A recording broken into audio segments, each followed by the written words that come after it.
அறிவும் அனைவருக்கும் நமஸ்காரம். இப்ப நம்ம மாண்டூக்கிய உபநிஷதம் வகுப்பு பார்த்துக்கிட்டு இருக்கோம். நேற்றைய வகுப்புல முகவுரை பகுதியில பாதியிலேயே நிறுத்தினோம். இப்ப இன்று மீண்டும் அந்த முகவுரை பகுதியிலிருந்து தொடங்கலாம். இப்ப நேற்று பார்த்த சப்ஜெக்ட் படி பார்த்தோம்னா, இப்போ இந்த அதிஷ்டானம், அதாவது பிரம்மத்தின் மீது இந்த பிரபஞ்சம் ஏற்றி வைக்கப்பட்டிருக்கின்றது. அதாவது இந்த உலகம் அறிவின் மீது ஏற்றி வைக்கப்பட்டிருக்கின்றது அப்படின்னு நம்ம பார்த்தோம். அப்ப அறியாமையினால் பார்க்கின்ற பொழுது இது உலகமாக தெரிகின்றது, அறிவினால் பார்க்கின்ற பொழுது இது பிரம்மமாக தெரிகின்றது அப்படிங்கிற வித்தியாசத்தை நேற்று நம்ம புரிந்து கொண்டோம். அப்ப அந்த தவறான புரிதலிலிருந்து சரியான ஞானத்தை நாம் பெற வேண்டும். எது தவறாக புரிந்து கொள்ளப்பட்டதோ அந்த கயிற்றிலிருந்து விசாரத்தை நாம் தொடங்க வேண்டும். ஏன்னா இங்க வேதாந்தம் நமக்கு என்ன சொல்லுது? பாம்பு, கயிறு, இந்த ரெண்டு விஷயங்களை பத்தி வேதாந்தம் பேசுது. ஏன்னா இப்ப நம்ம அறியாமையினால கயிற்றை பாம்பாக பார்க்கிறோம். அப்ப அங்க பாம்பா தெரியறது கயிறு தான். அதுக்குண்டான விசாரத்தை நம்ம மேற்கொள்ளும் போது அது கயிறா பாம்பாங்கிறத நம்ம கண்டுபிடிக்கிற மாதிரி, இங்க இந்த உலகத்திலிருந்து தான் இந்த விசாரத்தை நம்ம தொடங்கும் போதுதான் இங்க இறைவன் யார் என்பது நமக்கு தெரியும். அப்ப அதற்கு ஒரு நியதி இருக்கிறது, இந்த விசாரத்துக்கு ஒரு நியதி இருக்கிறது அப்படிங்கிறது சாஸ்திரம். இப்ப அதிஷ்டானம் என்ற ஒன்று இல்லாமல் தவறு என்ற ஒன்று நடக்காது அப்படிங்கிற ஒரு அடிப்படை உண்மை கூட நம்ம இங்க புரிஞ்சுக்கணும். ஏன்னா இப்ப நிறைய பேருக்கு பாம்பு எப்படி வந்ததுங்க? கயிறு இருக்கிறதுனால தானே பாம்பு வந்தது. அப்ப பாம்பு ஏற்கனவே பார்த்திருந்தால் தானே அந்த பாம்பை பற்றிய ஒரு பயம் வரும். ஆனா இங்க பிரம்மம் என்ற ஒரு விஷயத்தை நம்ம பார்த்ததே இல்லையே, அப்ப எப்படி நம்ம பிரம்மத்தை தெரிந்து கொள்ள முடியும்? அப்ப பிரம்மம் எப்படி நம்ம அனுமானிக்க முடியும்? அப்படிங்கிற சந்தேகம் எல்லாம் வரும். பாம்பு, கயிறு அப்படிங்கிற ரெண்டு விஷயத்துல வேதாந்தத்துல இப்ப நம்ம பாம்பு, கயிறு அப்படிங்கிற ரெண்டு விஷயத்த பாக்குறோம். இப்போ அதிஷ்டானம்னு ஒண்ணு இருப்பதுனாலதான் தவறு தெரியுது. இப்போ கயிற்றின் மீது பாம்பு ஏறி உட்கார்ந்தது எப்படி? அங்க கயிறு ஒண்ணு இருக்குது. அந்த கயிறு இருக்கிறதுனால நமக்கு பாம்பை கற்பனை பண்ணிக்கிறோம். இப்ப பாம்புங்கிற ஒரு விஷயத்தை நம்ம ஏற்கனவே பார்த்திருக்கிறோம். அப்ப அதனால அங்க கயிறு, பாம்புங்கிற விஷயத்துல ஒரு பெரிய குழப்பம் நமக்கு இல்லை. ஆனா இங்க பிரம்மம், உலகம் அப்படிங்கிற ரெண்டு விஷயம் வரும்போது இப்ப நமக்கு குழப்பம் வந்துடுது.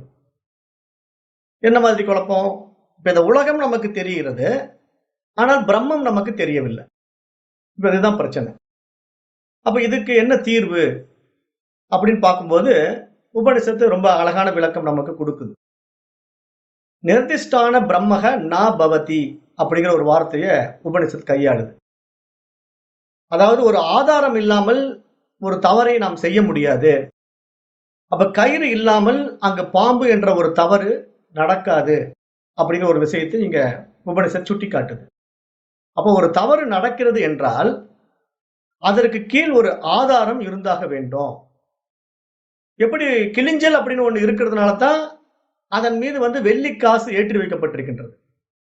இப்போ கிளிஞ்சலை நம்ம கடற்கரை ஓரத்துல பாக்குறோம். பார்த்த உடனே நம்ம என்ன தோணுது? நமக்கு வெள்ளி காசு ஏதோ செதறி கிடக்குது போல் இருக்குன்னு நினைக்கிறோம். ஆனா உண்மையிலே அங்க என்ன இருக்கு? கிளிஞ்சல் தான் இருக்கிறது. அப்ப அந்த கிளிஞ்சல்களை பார்த்து வெள்ளி காசு என்று தவறாக நாம் புரிந்து கொள்கின்றோம். அப்போ அங்க ரெண்டு விஷயங்கள் இருக்கு. ஒன்று அதிஷ்டானம், மற்றொன்று அத்தியாசம் அப்படின்னு அந்த ரெண்டு விஷயம் இருக்கிறது. அப்போ இங்க அதிஷ்டானம், அத்தியாசம் அப்படிங்கிற ரெண்டை பிரிக்கவே முடியாது. அதுல நம்ம ரொம்ப தெளிவா இருக்கணும். அதிஷ்டானம், அத்தியாசம்ங்கிற ரெண்டும் ஒன்றுக்கொன்று தொடர்பு கொண்டது. அது நம்ம ரொம்ப தெளிவா புரிந்து கொள்ளணும்.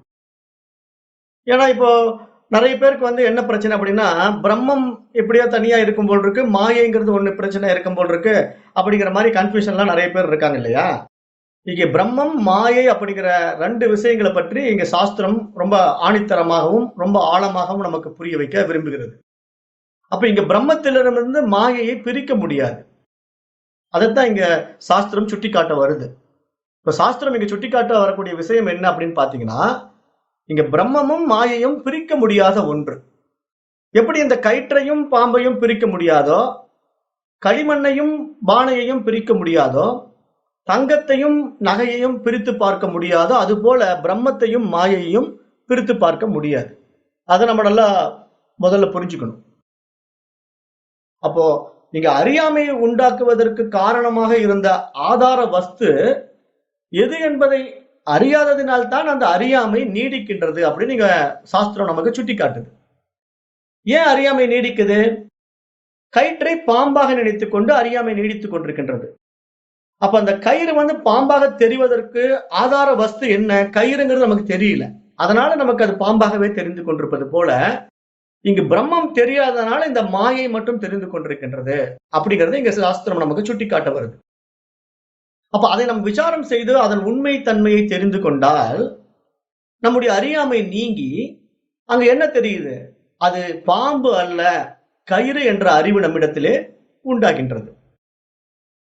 அப்ப ஒரு கயிறு பாம்புங்கிற விசாரத்துக்குள்ள நம்ம போகும்போது அதை பற்றி நம்ம ஆராய்ச்சி செய்து அதை எப்படி அது கயிறா பாம்பாங்கிற தீர்மானத்துக்கு எப்படி வரும்? ஒரு வெளிச்சத்தை அந்த இடத்துல உண்டாக்கி அந்த வெளிச்சத்தின் வாயிலாக பார்க்கின்ற பொழுது அங்க பாம்பு இல்லை, கயிறு தான் இருக்கின்றது அப்படிங்கிற ஒரு தீர்மானத்துக்கு வரும். அது போல இங்க இந்த உலகம் இருப்பதை நம்ம உண்மை என்று நம்பிக்கொண்டிருக்கின்றோம். இந்த உலகம் என்பது மாயை என்பது நமக்கு தெரிந்தாலும் கூட பிரம்மம் தெரியவில்லை. ஏன்னா பிரம்மத்தின் மீது இந்த உலகம் ஏற்றி வைக்கப்பட்டிருக்கின்றது. அப்ப இங்க நாம எந்த அடிப்படையில விசாரம் செய்யணும், எதை பற்றி நம்ம ஆராய்ச்சி பண்ணணும் அப்படின்னு பார்த்தா, இங்க நம்முடைய உலகம் உண்மை என்ற அறியாமை நீங்க வேண்டும் என்றால் அதற்கு அறிவு பிரகாசிக்க வேண்டும், சாஸ்திர ஞானம் நம்மிடத்திலே வந்தாக வேண்டும் அப்படிங்கிறத சாஸ்திரம் நமக்கு இங்க சுட்டி காட்டுது. எப்படி ஒரு கயிற்றின் மீது பாம்பை ஏற்றி வைத்துக் கொண்ட உடனே அந்த பாம்பிற்கு மாறி கயிறு தான் இருக்கின்றது தெரிந்து கொள்வதற்கு அங்கு ஒரு வெளிச்சம் தேவைப்படுகின்றதோ அது போல இங்கு அறிவு வெளிச்சம் தேவைப்படுகின்றது. பிரம்மத்தை அறிந்து கொள்வதற்கான ஒரு அறிவு நம்மிடத்திலே தேவைப்படுகின்றது அப்படிங்கறது இங்க சாஸ்திரம் நமக்கு சுட்டி காட்டுது. அப்ப அதை நம்ம நல்லா புரிஞ்சுக்கணும். அப்ப அறியாமையினால் தவறான இந்த உலகத்தின் மீது நம்முடைய பார்வை மாற வேண்டுமானால் அதை விசாரம் செய்து அந்த அதிஷ்டானமான பிரம்மத்தை தெரிந்து கொண்டால் அறியாமை நீங்கி அதன் உண்மை தன்மை நமக்கு எப்படி தெரியும்? இது உலகம் அல்ல, பிரம்மம் என்ற அறிவு, ஒரு ஞானம் நம்ம இடத்திலே உண்டாகும். அப்போ இங்கு இருப்பது பிரம்மம் மட்டுமே. அப்போ அந்த பிரம்மத்தின் மீது இந்த உலகத்தை ஏற்றி வைத்துக் கொண்டு சம்சார சாகரத்திலே சிக்கிக்கொண்டு நாம் துயரத்தை அடைந்து கொண்டிருக்கின்றோம். அதை நம்ம நல்லா புரிஞ்சுக்கணும். அப்போ உண்மையாக உள்ள கயிற்றை அறிந்து கொள்ள அதை பாம்பாக நினைத்துக் கொண்டிருக்கின்ற இடத்தை விட்டுவிட்டு வேறு ஒரு இடத்திற்கு சென்று அங்கு கயிறு உள்ளது என்று எப்படி அறிந்து கொள்ள முடியாதோ அதுபோல பிரம்மத்தை அறிய வேண்டுமானால் இந்த உலகத்தை விட்டுவிட்டு வேறு உலகம் சென்று தேடினாலும் அதன் உண்மை தன்மையை நாம் அறிந்து கொள்ள முடியாது அப்படிங்கறது இங்க சாஸ்திரம் சுட்டிக்காட்டுது. ஏன்னா இங்க கயிற்றின் மீது பாம்பு ஏற்றி வைக்கப்பட்டிருக்கிறத நம்ம எப்படி பார்க்கிறோம்? அந்த கயிற்றை பார்த்துட்டு பாம்பு பாம்புன்னு பதறோம். அப்ப அந்த கயிற்றுக்கும் பாம்புக்கும் உள்ள வித்தியாசத்தை நாம அந்த இடத்திலேயே ஆராய்ச்சி பண்ணி தான் தெரிந்து கொள்ள முடியுமே தவிர அந்த இடத்தை விட்டு வேற இடத்துல போய் அது கயிறா பாம்பான ஆராய்ச்சி பண்ண மாட்டோம் இல்லையா? பண்ணாலும் பிரயோஜனம் இல்லை. அது மாதிரி இங்க உலகமா பிரம்மமா என்ற இரண்டு விஷயங்களுக்குள்ள இது உண்மை என்ன என்று தெரிந்து கொள்ள வேண்டுமென்றால் இந்த உலகத்தை வைத்துக் கொண்டுதான் பிரம்மத்தை அறிந்து கொள்ள முடியும். அப்ப இந்த உலகத்தை விட்டு வேற ஏதோ உலகத்துக்கு சென்று நான் பிரம்மத்தை பார்க்க போகிறேன், தெரிந்து கொள்ள போகிறேன் என்று கூறிக்கொள்வதெல்லாம் அறியாமை அப்படிங்கறத சாஸ்திரம் சுட்டிக்காட்டுது. அப்போ எங்கு போய் கற்பிக்கப்பட்டதோ அங்கேயே உண்மையும் ஒளிந்து கொண்டுள்ளது. இதை புரிந்து கொண்டு இந்த உலகத்தை விசாரம் செய்து இந்த உலகத்திற்கு ஆதாரமான பிரம்மத்தை அறிய வேண்டும். அதை விட்டு இந்த உலகத்தையே துறந்து நான் பிரம்மத்தை அறிய போகின்றேன் என்றால் அதைவிட மோசமான அறியாமை வேறு ஒன்று கிடையவே கிடையாது அப்படின்னு சாஸ்திரம் சுட்டி காட்டுது. அப்ப இங்க நீங்க நல்லா புரிந்து கொள்ளணும், இந்த உலகம் பிரம்மத்தின் மீது ஏற்றி வைக்கப்பட்டிருக்கின்றது. அப்ப இந்த உலகம் எப்படிப்பட்டது என்று தெரிந்து கொண்டால் தான் இந்த உலகத்திற்கு அப்பாற்பட்ட பிரம்மத்தை நாம் தெரிந்து கொள்ள முடியும். அதை விட்டு இந்த உலகத்தையே துறந்து விட்டு நான் பிரம்மத்தை அறிய போகின்றேன்னு சொன்னா அது எப்படி தெரியுமா இருக்கும்? பாம்பாக தெரிந்து கொண்டிருக்கின்ற கயிற்றை விட்டு வேறு எங்கோ சென்று நம்ம ஆராய்ந்து கொண்டிருப்பது போல ஆகிவிடும். நம்ம கண்ணில காட்சி ஆகிற கயிறும் பாம்பும் அந்த இடத்திலேயே அதற்கு உண்டான விடை நமக்கு கிடைப்பது போல இங்கு நமக்கு கண்களுக்கு காட்சியாகி கொண்டிருக்கின்ற புலன்களுக்கு ஆதாரமாக இருக்கின்ற இந்த உலகத்தையே நாம் வைத்துக் கொண்டு பிரம்மத்தை அறிந்து கொள்ள முயற்சி செய்ய வேண்டும். அப்போ இந்த பிரம்மத்தை அறிந்து கொள்ள இந்த உலகத்தில் எந்த பகுதியிலிருந்து விசாரத்தை தொடங்குவது அப்படின்னு பார்த்தா, ஏதோ இமயமலை சாரலில் இருந்து தொடங்கலாமா, அல்லது அண்டார்டிகாவில இருந்து ஆரம்பிக்கலாமா, அல்லது அண்டவெளியிலிருந்து செய்யலாமா அப்படின்னு முயற்சி பண்ணா, அப்படியெல்லாம் முயற்சி பண்ணி அந்த பிரம்மத்தை அறிந்து கொள்ள முடியவே முடியாது. மிக மிக எளிதாக இந்த பிரபஞ்சத்திலே ஒரு துகளாக இருக்கின்ற நம்மிடம் இருந்து தான் இந்த விசாரத்தை நாம் தொடங்க வேண்டும். இப்ப இங்க சாஸ்திரம் என்ன சொல்ல வருது அப்படின்னா, இப்ப நான் என்ற இந்த ஒரு விஷயம் இந்த பிரபஞ்சத்திற்கு வேறாகவும் இல்லை. ஏன்னா நான் என்பது எங்க இருக்குது? நான் எங்க இருக்கிறேன்? நான் இந்த பிரபஞ்சத்தில் தானே இருக்கிறேன். அப்ப நான் இந்த பிரபஞ்சத்தில் ஒரு அங்கம் தானே.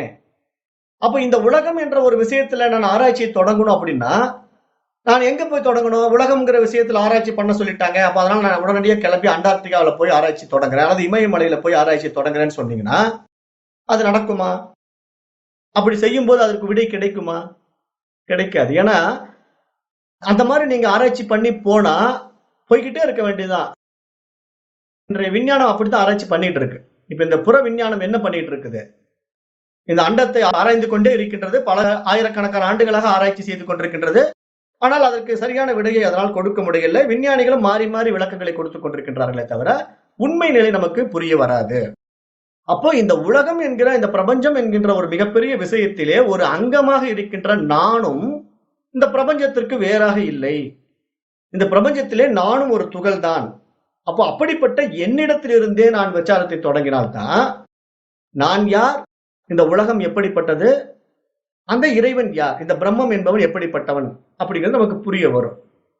அப்போ இங்க ஜகத்தினை விசாரம் செய்வது அப்படின்னு எடுத்துக்கிட்டா அது நம்மிடத்திலிருந்து தான் தொடங்கப்பட வேண்டும் அப்படின்னு இங்க இந்த உபனிஷத் நமக்கு சுட்டி காட்டுது.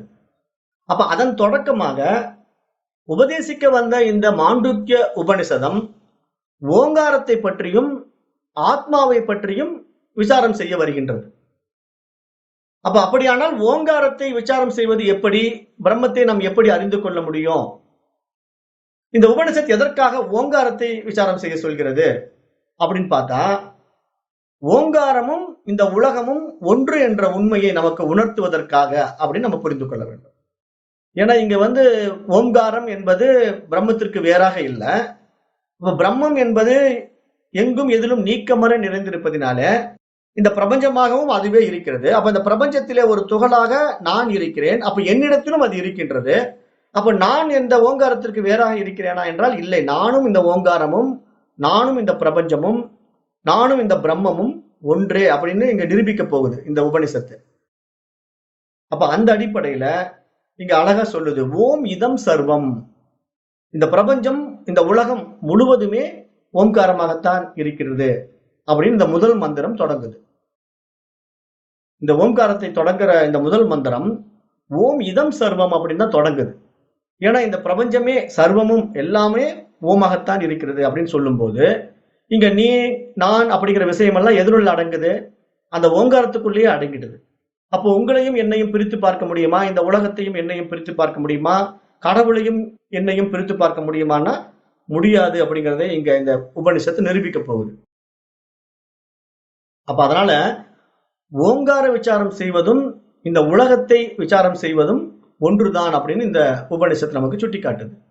அப்ப இங்க என்ன புரிஞ்சுக்கணும் அப்படின்னா, ஓம் ஈக்குவல் டு ஜகத், இந்த உலகம் அப்படின்னு நம்ம புரிந்து கொள்ளணும். அப்ப அதிஷ்டானமான பிரம்மத்தை தெரிந்து கொள்ள அதன் மீது ஏற்றி வைக்கப்பட்டுள்ள ஜகத்தை விசாரம் செய்வதை விட வேறு மார்க்கம் கிடையவே கிடையாது. அப்ப பிரம்மத்தை நாம் தெரிந்து கொள்ள வேண்டும் என்றால் அந்த பிரம்மத்தின் மீது ஏற்றி வைக்கப்பட்டிருக்கின்ற இந்த உலகத்தின் மூலமாகத்தான் நாம் பிரம்மத்தை தெரிந்து கொள்ள முடியும். அப்ப அப்படிப்பட்ட இந்த உலகம் என்ற மிகப்பெரிய இந்த பிரபஞ்சத்திலே எந்த இடத்திலிருந்து என்னுடைய விசாரத்தை நான் தொடங்குவது அப்படின்னு ஒரு கேள்வி நம்ம எழுப்பணும் அப்படின்னா, அது எங்கேயோ அண்டார்டிகாவிலேயோ இமயமலை அடிவாரத்திலோ இருந்து தொடங்க வேண்டியதில்லை. இந்த மொத்த பிரபஞ்சத்தின் ஒரு அங்கமாகிய என்னிடத்திலிருந்தே அந்த விசாரத்தை நான் தொடங்க வேண்டும். அப்ப நான் யார், இந்த உலகம் எப்படிப்பட்டது, அந்த இறைவன் எப்படிப்பட்டவன் அப்படிங்கிற விசாரம் என்னிடத்தில் நான் தொடங்குகின்ற பொழுது அது ஓம்கார விசாரமாக இங்கு ஆரம்பிக்கப்படுகின்றது. அதைத்தான் இந்த உபநிஷத்து நமக்கு சுட்டி காட்டுது. அப்ப இதுல இருந்து நம்ம என்ன தெரிஞ்சுக்கணும்? ஓங்காரமும் இந்த ஜகத்தும் ஒன்று என்பதனால் ஓங்காரத்தை விசாரம் செய்து அதன் அதிஷ்டானமான பிரம்மத்தை அறிய முடியும். அப்ப நமக்கு ஒரு சந்தேகம் வரும். இப்ப இந்த ஓம் என்ற அக்ஷரம் எப்படி ஜகத்தாகும், எப்படி இந்த பிரபஞ்சமாகும் அப்படின்னு நமக்கு சந்தேகம் வரும். ஆனா இந்த மாண்டூக்கிய உபநிஷதமும் தன்னுடைய முதல் மந்திரத்திலேயே ஓம் இத்யேத அக்ஷரமிதம் சர்வம், இந்த ஓம் என்ற அக்ஷரம் தான் எல்லாமாக இருக்கின்றது அப்படிங்கறத ஆணித்தரமாக சொல்லுது. அதாவது அனைத்தும் ஓம் என்ற ஓங்காரத்தையே உலகமாக இருக்கின்றது அப்படின்னு ஆரம்பிக்குது. அப்ப இதை எதன் அடிப்படையில் என்று இந்த உபநிஷத்தம் சொல்லவே இல்லை. எப்படி இந்த ஓங்காரம் தான் ஜகத்தாக இருக்கிறது அப்படின்ற அந்த அடிப்படை விஷயத்தை இந்த உபநிஷம் சொல்லுதான்னா அதை சொல்லல. ஆனா பகவான் ஆதிசங்கரர் தன்னுடைய பாஷ்யத்திலே விளக்க உரையிலே அதற்கான விளக்கத்தை மிக அருமையாக எடுத்து கூறுகின்றார். அவர் என்ன சொல்றார் அப்படின்னு பார்த்தா, ஜகத் என்பது இந்த பிரபஞ்சம். இந்த பிரபஞ்சம் இரண்டு விதத்தில் இருக்கிறது. ஒன்று பதார்த்த பிரபஞ்சம், இன்னொன்று பத பிரபஞ்சம் என்று இரண்டாக பிரிக்க சொல்றார். பதார்த்தம் பதம் அப்படிங்கிற ரெண்டு வார்த்தைகளை கையாளுகின்றார். இப்ப பதார்த்தம் என்றால் இங்கு நாம் காணக்கூடிய அனைத்து பிரபஞ்ச பொருட்களை பதார்த்தம் என்று எடுத்துக்கொள்ளலாம். இப்ப இந்த உலகத்துல எவ்வளவோ பதார்த்தங்கள் இருக்கின்றன. எண்ணிக்கையில் அடங்காத அளவிற்கு அநேக பதார்த்தங்கள் இருக்கின்றன.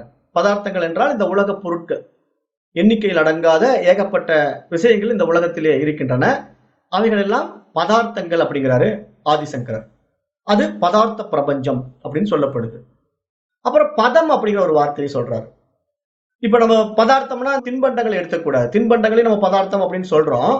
ஆனா இங்க நம்ம பதார்த்தம்ங்கிற சமஸ்கிருத வார்த்தையினுடைய பொருள் என்ன அப்படின்னா, இந்த மொத்த பிரபஞ்சத்தில் இருக்கக்கூடிய ஒவ்வொரு பொருளையுமே நம்ம பதார்த்தம் அப்படிங்கிற வார்த்தையை கையாளுறோம். அது ஆதிசங்கருடைய வார்த்தையை இங்க நம்ம எடுத்துக்கிட்டு இருக்கோம், பதார்த்தம் அப்படிங்கிற ஒரு வார்த்தையை. அப்ப அந்த அடிப்படையில இங்க பதம் பதார்த்தம் அப்படிங்கிற ரெண்டு விஷயத்தை பார்க்கும்போது, இப்ப பதம் என்றால் வார்த்தை அல்லது சொற்கள் அப்படின்னு நம்ம புரிஞ்சுக்கணும். அப்ப ஒவ்வொரு பதார்த்தத்திற்கும் ஒவ்வொரு பதம் உள்ளது, ஒவ்வொரு பெயர் உள்ளது அப்படிங்கறத நம்ம புரிந்து கொள்ள வேண்டும். ஏன்னா இந்த பிரபஞ்சம் எப்படி உண்டாக்கப்பட்டிருக்கின்றது? நாம ரூபங்களினால் தான் உண்டாக்கப்பட்டிருக்கின்றது. இப்ப இந்த ஒவ்வொரு பொருளுக்கும் ஒரு பெயர் இருக்கின்றது, அதற்கு ஒரு உருவம் இருக்கின்றது. அப்ப நாமமும் ரூபமும் சேர்ந்தது இந்த பிரபஞ்சம். அப்ப இங்க பதம் பதார்த்தம் அப்படிங்கிற ரெண்டு வார்த்தைகளை வைத்துக் கொண்டு இங்க ஆதிசங்கரர் நமக்கு விளக்கம் கொடுக்கின்றார். அப்ப இங்க சில புதிய பொருட்கள் கண்டுபிடிக்கப்படுகின்றன அல்லவா? இப்ப பதம் பதார்த்தம்ங்கிற வார்த்தையை நம்ம எடுத்துக்கிட்டோம் அப்படின்னா, பழமையான விஷயங்களை நம்ம நாம ரூபத்தை சூட்டிட்டோம். இப்போ இது கல்லு, இது மண்ணு அப்படிங்கிறதுனால நமக்கு ஏற்கனவே தெரியும். ஏன்னா பழமையான பொருட்களை ஆதி காலத்துல இருந்து பார்த்துக்கிட்டே இருக்கிறோம். ஆனா இப்ப உதாரணமா புதிய பொருட்கள் நம்ம இடத்துல வந்து கொண்டிருக்கின்றன. அதற்கு உதாரணமாக இந்த செல்போன், டெலிவிஷன் எல்லாம் இப்போ நவீன கண்டுபிடிப்புகள்ல நம்ம கையில இருக்குது. அப்ப இந்த நூற்றாண்டில இதற்கு வைக்கப்பட்ட பெயர் என்ன? செல்போன், டெலிவிஷன் அப்படிங்கிற புது பதத்தை நாம் கையாளுகின்றோம், புதிய பெயரை கையாளுகின்றோம். அப்ப எந்த பதார்த்தம், எந்த பொருள் இந்த பிரபஞ்சத்தில் படைக்கப்பட்டாலும் அதற்கு ஒரு பதம், அதற்கு ஒரு பெயர் கண்டிப்பாக இருக்க வேண்டும். அப்ப அதைத்தான் இங்க அவர் சொல்ல வர்றாரு. எவ்வளவு பதார்த்தங்கள் இருக்கின்றனவோ அவ்வளவு பத பிரபஞ்சமும் இங்க இருக்கின்றது அப்படிங்கிறார். ரெண்டு விஷயத்தை சொல்றாரு. இந்த பிரபஞ்சம் இரண்டு விதத்தில் இருக்கின்றன. ஒன்று பதார்த்த பிரபஞ்சம், இன்னொன்று பத பிரபஞ்சம் அப்படின்னு இரண்டு விஷயங்களை சொல்றார். அதாவது நாமம் ரூபம் அப்படிங்கிற விஷயத்தை இப்படி கையாள்றார். பதத்திற்கும் பதார்த்தத்திற்கும் உள்ள சம்பந்தம் என்ன என்றால், பிரசித்தமாக நம்ம பேசிக் கொண்டிருக்கின்ற நாம நாமி சம்பந்தம். சமஸ்கிருத வார்த்தையில நாம நாமி அப்படின்னா, நாமம் என்றால் பெயர், நாமி என்றால் பொருள். அப்ப நாம நாமி சம்பந்தம் தான் இந்த பிரபஞ்சமாக இருக்கிறது. இத பற்றி அபிதான அபிதேய சம்பந்தகா அப்படின்னு சாஸ்திரத்தை சொல்லுவாங்க. அபிதானம் என்றால் பெயர், அபிதேயம் என்றால் பெயர் வைக்கப்பட்டுள்ளது அப்படின்னு நம்ம புரிந்து கொள்ள வேண்டும். அதாவது இந்த பெயருக்கும் பொருளுக்கும் நிறைய வித்தியாசங்கள் நம்ம இடத்துல இருக்கின்றன. எப்படி அப்படின்னு பார்த்தா, இப்ப நெருப்பு அப்படிங்கிற ஒரு வார்த்தையை நான் பதமாக கையாளுகின்றேன். வார்த்தையில நெருப்பு அப்படின்னு ஒரு வார்த்தையை நான் சொல்றேன். இப்ப நெருப்புன்னு சொன்ன உடனே எனக்கு வாய் சுட்டுடுமா? சுட்டுடாது. ஏன்னா நெருப்புங்கிறது ஒரு வார்த்தை மட்டும்தான். ஆனா அந்த நெருப்பு அனுபவம் ஆகும் போது அது என்னை சுட்டுவிடும். ஆனா அந்த வார்த்தை பிரயோகத்திலே அது என்னை பாதிக்காது. அது மாதிரி நிறைய விஷயங்கள் இங்கே பதம் பதார்த்தம்ங்கிற அடிப்படையிலே கையாளப்படுகின்றது. அப்ப நம்முடைய அனுபவத்திலே பெயரை கூறுவதனால் அந்த பெயர் உடைய பொருளை அனுபவிக்க முடியாது அப்படிங்கறத நம்ம நல்லா தெரிஞ்சுக்கணும். ஏன்னா ஒரு பெயரை மட்டும் வச்சுக்கிட்டு அந்த பெயர் உள்ள பொருளை அனுபவித்து விட முடியுமானா முடியாது இல்லையா? இப்ப அப்படித்தானே நமக்கு பிரம்மம் இருக்கிறது. இப்ப பிரம்மம் அப்படிங்கிற ஒரு பெயரை வைத்துக் கொண்டிருக்கின்றோம். பிரம்மம் பிரம்மம்னு பேசிக்கிறோம், அல்லது இறைவன் இறைவன் பேசிக்கிறோம். அப்ப இறைவன் பிரம்மம் அப்படிங்கிற ஒரு வார்த்தை பிரயோகம், ஒரு பதம் நம்மிடத்திலே இருக்கின்றது. ஆனால் அந்த பதார்த்தத்தை நம்மால் அனுபவிக்க முடியவில்லை. இப்ப சர்க்கரை அப்படின்னு சொன்ன உடனே நாக்கு அந்த இனிப்பை உணர்ந்து விடுமா? சர்க்கரையினுடைய இனிப்பை உணர்ந்து விடுமா? முடியாது இல்லையா? அப்ப சர்க்கரை என்றால் சுவைத்தால் தான் உணர முடியும். அப்ப இரண்டும் வேறு வேறாக இருக்கின்றது அப்படிங்கிற ஒரு விஷயத்தையும் நம்ம இங்க ஆழமாக புரிந்து கொள்ள வேண்டும். அப்போ பதம் பதார்த்தம் நாம நாமி அப்படிங்கிற விஷயத்துல ஒரு நல்ல தெளிவு நம்ம இடத்துல இருக்க வேண்டும். அந்த நாம நாமி தான் இந்த பிரபஞ்சமாக நம்மிடத்திலே தோற்றமாகி பலவாறான பெயர்களினாலே அழைக்கப்பட்டு கொண்டிருக்கின்றது. அப்ப அந்த அடிப்படையில தான் இப்போ இந்த உபனிஷத்து நமக்கு இந்த ஓம்கார மந்திரத்தை வச்சு இந்த பதத்தின் மூலமாக அந்த பதார்த்தத்தை நமக்கு காட்டி கொடுக்க போகின்றது. இந்த மாண்டூக்கிய உபனிஷதம் நீங்க கேட்கலாம், எப்படிங்க ஓம் அப்படிங்கிற ஒரு வார்த்தையை வச்சுக்கிட்டு எப்படிங்க இறைவனை தெரிந்து கொள்ள முடியும் அப்படின்னு நீங்க கேட்டீங்கன்னா, இப்ப சர்க்கரை அப்படிங்கிற ஒரு வார்த்தையை வச்சுக்கொண்டு சர்க்கரை நம்ம அனுபவம் ஆக்கணுமா இல்லையா? அப்ப அது மாதிரி இங்க ஓம்ங்கிற ஒரு வார்த்தையை வைத்துக்கொண்டு அந்த இறைவனை நம்ம அங்க அனுபவம் ஆக்க முடியும் அப்படிங்கறத இங்க சாஸ்திரம் நமக்கு சுட்டி காட்ட வர்ற விஷயம். அப்ப இங்க மாண்டூக்கிய உபனிஷத்து எந்த அடிப்படையில் நமக்கு இங்க சொல்ல வருது அப்படின்னா, அந்த விஷயத்தை பதம் பதார்த்தத்தோடு இணைத்து இங்க நமக்கு புரிய வைக்க முடிகின்றது. அதனாலதான் பதம்ங்கிற ஓம்ங்கிற ஒரு பதத்தை எடுத்துக்கொண்டு இங்க வந்து கொண்டிருக்கின்றது. ஆனா இது ஏன் மாண்டூக்கிய உபனிஷத்துங்கிற பெயர் வந்ததுன்னா, இப்ப இந்த சப்ஜெக்ட் தாவி தாவி போகும். இப்ப இந்த உபனிஷத்துல நீங்க ஆரம்பிச்சு பார்த்தோம்னா, ஒரு விஷயத்தை சொல்லிக் கொண்டிருக்கின்ற இந்த உபனிஷத்து உடனே தாவி வேற ஒரு விஷயத்துக்கு போயிடும். அப்படி தாவி தாவி இந்த விஷயம் வர்றதுனால தவளை போல தாவுகின்றது அப்படிங்கிற ஒரு அடிப்படையிலும் இதுக்கு மாண்டூக்கிய உபனிஷத்தம் அப்படிங்கிற பெயர் வைக்கப்பட்டிருக்கின்றது அப்படின்னு பெரியவங்க சொல்றாங்க. அப்ப அதனால இங்க சொல்லினால் குறிப்பிடப்படுகின்ற பொருளும் ஒன்று என்று ஐக்கியப்படுத்த போகின்றது. இந்த உபனிஷத்து ஓம் என்பதும் பிரம்மமும் ஒன்று என்று இங்கு ஐக்கியப்படுத்த போகின்றது. அதாவது பதமும் பதார்த்தமும் ஒன்று என்று இங்கு குறிப்பிட போகின்றது. அப்போ நம் அனுபவத்திற்கு இல்லாத ஒன்றை உண்மையில் இருக்கின்றது என்பதை நிரூபிப்பது மட்டுமே இந்த உபனிஷத்தினுடைய நோக்கமாகவும் இருக்கின்றது. இப்ப உபனிஷத்தினுடைய நோக்கம் என்ன அப்படின்னா, நம்முடைய அனுபவத்துக்கு இல்லாத ஒன்றை உண்மையில் இருக்கின்றது என்பதை நமக்கு நிரூபிக்க போகின்றது. அதாவது நெருப்பு என்று சொல்வதனால அது சுட்டு விடாது, சர்க்கரை சர்க்கரை என்று சொல்வதனால அது நமக்கு இனித்து விடாது. அது மாதிரி ஓங்காரத்துல ஓம் ஓம் என்று சொல்வதனாலே நமக்கு அது அனுபவம் ஆகிவிடாது. அப்ப அதற்கு நம்ம என்ன செய்யணும் அப்படிங்கிறது இந்த விசாரத்தின் வாயிலாக இங்க நம்ம புரிந்து கொள்ள போறோம். அப்போ இங்க இந்த சாஸ்திரம் என்ன சொல்லுதுன்னா, அதாவது நெருப்பு என்ற சொல்லும் சர்க்கரை என்ற சொல்லும் மற்றும் ஓம்காரமும் இந்த உலகமும் என்றும் விசாரித்து அதை நிரூபித்து காட்டப் போகின்றது. ஒவ்வொன்றையும் நமக்கு விசாரணை செய்து அது எப்படி இந்த நாமமும் நாமியும் ஒன்றாக இருக்கின்றது அப்படின்னு நமக்கு நிரூபித்து காட்டப் போகின்றது. இப்ப ஞானிகளை பொறுத்த வரைக்கும் இந்த உலகம் என்பது ஒரு சப்தம், அந்த அறிவோடு தான் அவங்க எல்லாம் இருப்பாங்க. ஞானிகளை பொறுத்த வரைக்கும் இந்த உலகம் ஒரு சப்தம் தான். இப்ப சப்தம்னா எப்படி இந்த பிரபஞ்சம் எப்படி படைக்கப்பட்டது, எங்கிருந்து படைக்கப்பட்டது அப்படின்னு நம்ம ரொம்ப ஆழமாக பார்த்தோம்னா, இந்த வெளியிலிருந்து, இந்த வெட்ட வெளியிலிருந்து தான் இந்த பிரபஞ்சம் படைக்கப்பட்டிருக்கின்றது. அப்ப இந்த வெளி என்பது ஒரு சப்த ரூபம். ஏன்னா இந்த ஆகாய தத்துவம் சப்தத்தினுடைய அடிப்படையில தான் இருக்கின்றது. அப்ப அதிலிருந்து தான் மற்ற பூதங்கள் எல்லாம் வந்தது. ஆகாய பூதத்திலிருந்து தான் மற்ற பூதங்கள் எல்லாம் தோன்றியன அப்படிங்கறத நம்ம ஏற்கனவே பார்த்தோம். அதெல்லாம் வேதாந்தத்திலேயே நம்ம படிச்சுட்டோம். அப்ப அந்த அடிப்படையில இந்த சப்த ரூபமாக இந்த உலகத்தை ஞானிகள் பார்க்கின்றார்கள். ஆனால் அஞ்ஞானிகளை பொறுத்த வரைக்கும் இந்த உலகம் எப்படி இருக்கிறது, உண்மையில் இருக்கின்றது என்பதாக அவர்கள் பார்க்கின்றார்கள். அப்ப இந்த சாஸ்திரம் என்ன பண்ணுதுன்னா, அப்படி பார்க்கின்ற அனைத்து பதார்த்தங்களையும், அதாவது பொருட்களையும் பதமாக, அதாவது வெறும் வார்த்தை அல்லது சொல்லாக மாற்றி பதார்த்தமும் பதமும் ஐக்கியம் என்று அறிவுறுத்த போகிறது. எப்படி அப்படின்னு பார்த்தா அதுக்கு காரண காரிய தத்துவத்துக்குள்ள போகும்போதுதான் புரிய வரும்.